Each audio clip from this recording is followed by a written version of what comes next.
பரமபிதாவினிடத்தில் நமக்காக பரிந்து பேசுகிறவராகிய ஆண்டவராகிய இயேசு கிறிஸ்துவின் நாமத்தில் உங்கள் யாவருக்கும் என் அன்பின் வாழ்த்துக்கள். இந்த நாள் தியானத்தின் தலைப்பு வேண்டாத வேண்டல், prayer that is not prayer. வாசிக்க வேண்டிய பகுதி சங்கீதம் 84 அத்தியாயம். சேனைகளின் கர்த்தாவே, உமது வாசஸ்தலங்கள் எவ்வளவு இன்பமானவைகள்! என் ஆத்துமா கர்த்தருடைய ஆலய பிரகாரங்களின் மேல் வாஞ்சையும் தவனமுமாயிருக்கிறது. என் இருதயமும் என் மாம்சமும் ஜீவனுள்ள தேவனை நோக்கி கெம்பீர சத்தமிடுகிறது. என் ராஜாவும் என் தேவனுமாகிய சேனைகளின் கர்த்தாவே, உம்முடைய பீடங்கள் அண்டையில் அடைக்கலான் குருவிக்கு வீடும் தகைவலான் குருவிக்கு தன் குஞ்சுகளை வைக்கும் கூடும் கிடைத்ததே. உம்முடைய வீட்டில் வாசமாயிருக்கிறவர்கள் பாக்கியவான்கள். அவர்கள் எப்பொழுதும் உம்மை துதித்து கொண்டிருப்பார்கள். உம்மிலே பலன் கொள்ளுகிற மனுஷனும் தங்கள் இருதயங்களில் செவ்வையான வழிகளை கொண்டிருக்கிறவர்களும் பாக்கியவான்கள். அழுகையின் பள்ளத்தாக்கை உருவ நடந்து அதை நீரூற்றாக்கி கொள்ளுகிறார்கள். மழையும் குளங்களை நிரப்பும். அவர்கள் பலத்தின் மேல் பலம் அடைந்து சீயோனிலே தேவ சந்நிதியில் வந்து காணப்படுவார்கள். சேனைகளின் தேவனாகிய கர்த்தாவே, என் விண்ணப்பத்தை கேளும். யாக்கோபின் தேவனே, செவிகொடும். எங்கள் கேடகமாகிய தேவனே, கண்ணோக்கமாயிரும். நீர் அபிஷேகம் பண்ணினவரின் முகத்தை பாரும். 1000 நாளை பார்க்கிலும் உமது பிரகாரங்களில் செல்லும் ஒரே நாள் நல்லது. ஆகாமிய கூடாரங்களில் வாசமாயிருப்பதை பார்க்கிலும் என் தேவனுடைய ஆலயத்தின் வாசற்படியில் காத்திருப்பதையே தெரிந்து கொள்ளுவேன். தேவனாகிய கர்த்தர் சூரியனும் கேடகமும் ஆனவர். கர்த்தர் கிருபையையும் மகிமையையும் அருளுவார். உத்தமமாய் நடக்கிறவர்களுக்கு நன்மையை வழங்காதிரார். சேனைகளின் கர்த்தாவே, உம்மை நம்பியிருக்கிற மனிதன் பாக்கியவான். இன்றைய மனப்பாட வசனம், நாம் கேட்பது கடவுளுடைய திருவுளத்திற்கு ஏற்ப அமைந்திருப்பின் அவர் நமக்கு செவி சாய்க்கிறார். இதுவே நாம் அவர் மீது கொண்டுள்ள உறுதியான நம்பிக்கை. 1 யோவான் 5 அத்தியாயம் 14 வசனம்.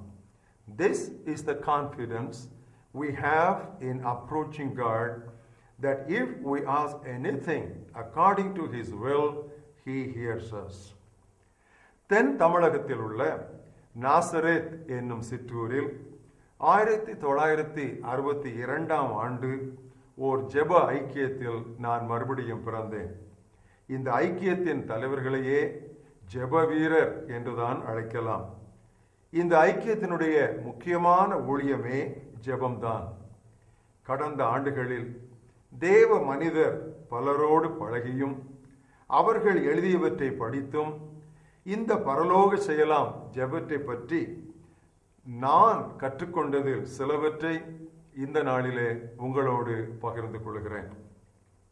எதை வேண்டுமானாலும் கேளுங்கள், கடவுள் தந்து விடுவார் என்பது திருமறையின் உபதேசம் அல்ல. நாம் எதையாகிலும் அவரது விருப்பத்தின்படி கேட்டால் அதுதான் முக்கியமானது. நாம் எதையாகிலும் அவரது விருப்பத்தின்படி கேட்டால் அவர் நமக்கு செவி கொடுக்கிறார். இதுவே வேதம் போதிக்கிற சத்தியம். நீங்கள் என் பெயரினாலே தந்தையினிடத்தில் கேட்டுக்கொள்வது எதுவோ அதை அவர் உங்களுக்கு தந்தருள்வார் என்ற இயேசுவின் வார்த்தைகளுக்கு அப்படியானால் பொருள் என்ன? இயேசுவே அங்கீகரிக்காத, இயேசுவே விரும்பாத ஒன்றை நாம் அவர் பெயரால் தந்தையிடம் ஒரு நாளும் கேட்க முடியாது. கடவுளுக்கு எது பிரியம் என்று நாம் அறிந்து கொள்ளுதல் அவசியம்.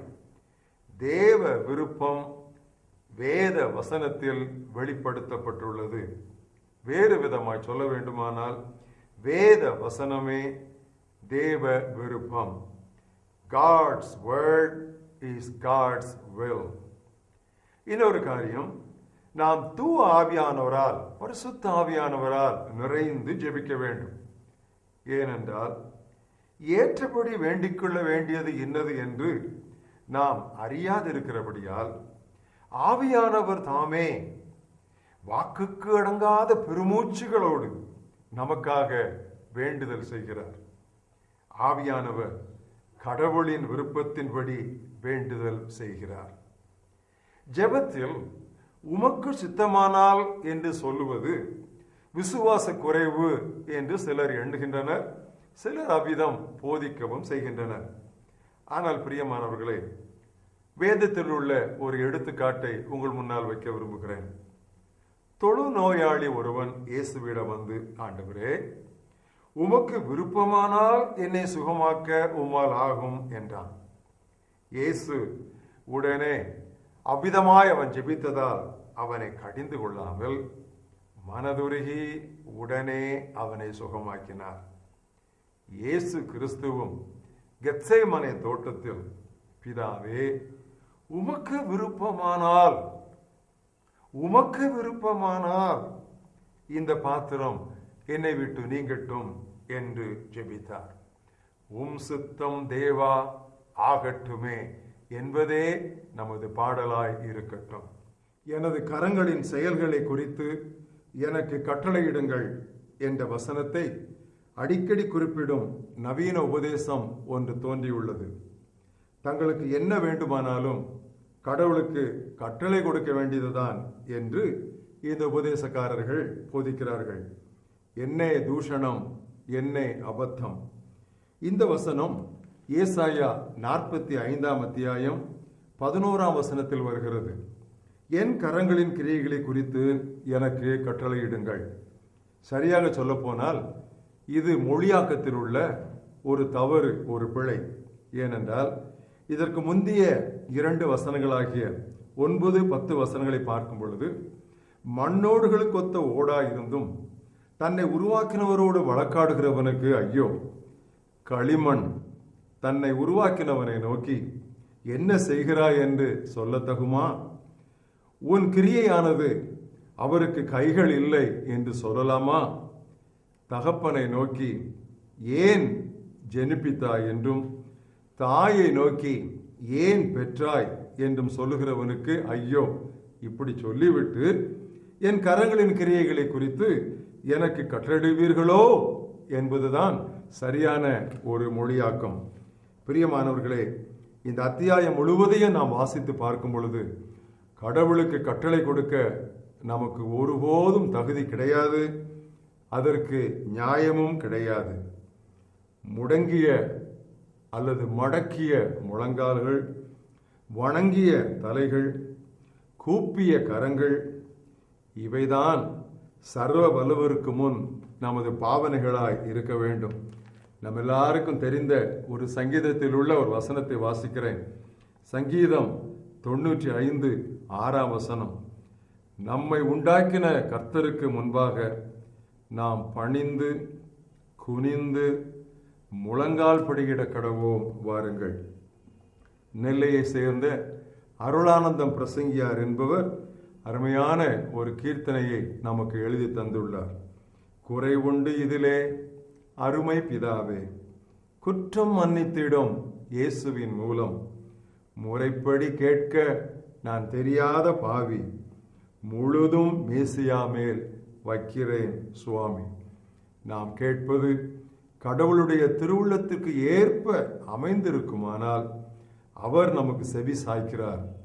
இதுவே நாம் அவர் மீது கொண்டுள்ள உண்மையான உறுதியான நம்பிக்கை. ஜெபிப்போம். எங்கள் நல்ல ஆண்டவரே, இந்த நாளின் தியானத்திற்காக நாங்கள் நமக்கு நன்றி சொல்லுகிறோம். ஆம் ஆண்டவரே, உம்முடைய குமாரனாகிய இயேசு கிறிஸ்து கூட இந்த உலகத்தில் இருந்த நாட்களிலே தமக்கு உண்டான பயபக்தி நிமித்தம் அவர் கேட்கப்பட்டார், அவர் ஜெபம் கேட்கப்பட்டது என்று நாங்கள் வாசிக்கிறோம். ஆண்டவரே, உமக்கு முன்பாக எப்பொழுதும் பணிவோடும் வணக்கத்தோடும் நொறுங்குதலோடும் ஆண்டவரே நாங்கள் எங்களுடைய இருதயங்களை தாழ்த்தி எங்களுடைய தேவ சமூகத்திற்கு முன்பதாக தலைகளை வணங்கி, கர்த்தாவே நீர் பெரியவர், கர்த்தாவே நீர் வல்லவர், கர்த்தாவே நீர் பரிசுத்தர், கர்த்தாவே நீர் சர்வ வல்லவர் என்று உம்மை போற்றி துதித்து எப்பொழுதும் எங்களுடைய ஜெப காரியங்களை உம்முடைய சித்தத்திற்குள்ளேயே அடிபணிந்து காத்துக்கொள்ள கர்த்தாவே எங்களுக்கு நீர் உதவி செய்ய வேண்டும் என்று நாங்கள் ஜெபிக்கிறோம். எங்களுடைய ஜெபத்தை கேட்கிற ஒரு நல்ல ஆண்டவர் எங்களுக்காக இருக்கிறதற்காக நாங்கள் உம்மை ஸ்தோத்திரிக்கிறோம். எங்கள் ஜெபங்களுக்காக பரிந்து பேச உம்முடைய குமாரனாகிய இயேசு கிறிஸ்து எங்கள் இரட்சகர் உமது வலது பாரசத்திலே எங்களுக்காக அமர்ந்திருக்கிறதற்காக நாங்கள் உமக்கு நன்றி சொல்கிறோம். எங்கள் இருதயங்களுக்குள்ளே இருந்தே எங்களுக்காக வேண்டுதல் செய்கிற பரிசுத்தாவியானவருக்காகவும் நாங்கள் உமக்கு ஸ்தோத்திரம் செலுத்துகிறோம். தேவனை கூப்பிடும் பொழுதெல்லாம் இவ்வளவு சமீபமாய் பெற்றிருக்கிற வேறு பெரிய மக்களை நாம் ஏது ஆண்டவரே உமக்கு நாங்கள் நன்றி சொல்கிறோம். நீரே ஸ்தோத்தரிக்கப்படத்தக்கவையாக உமக்கே எல்லா துதி, எல்லா கனம், எல்லா மகிமையும் செலுத்துகிறோம். இயேசு கிறிஸ்துவின் நாமத்தில் ஜெபிக்கிறோம் எங்கள் ஜீவனுள்ள பிதாவே, ஆமென்.